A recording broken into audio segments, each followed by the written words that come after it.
காலையில் டிஃபன் பண்ணி முடிச்சதுக்கப்புறமா தம்பி வெளியில் கிளைமேட் சூப்பராக இருக்குது வாங்கம்மா உட்காருங்க அப்படின்னா வெளியில் போய் பார்த்தா கிளைமேட் ரொம்பவே சூப்பராக இருந்துச்சு.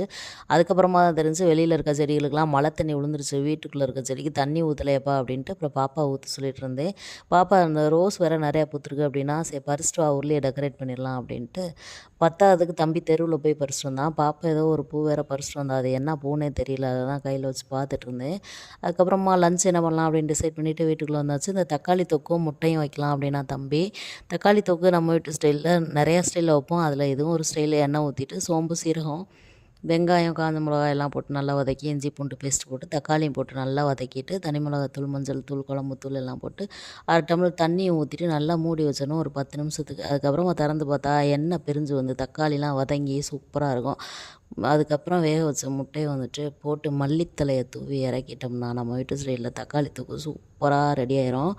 பாப்பா வந்துட்டு மாங்காய் தொக்குக்கு என்ன பொடி ரெடி பண்ணான்னு தெரில, ஏதோ வறுத்து அரைச்சி பொடியெலாம் ரெடி பண்ணிகிட்டு இருந்தா, நான் பார்க்கல. மாங்காய் தொக்கு வந்துட்டு அதை விட சூப்பராக வந்துருந்துச்சு.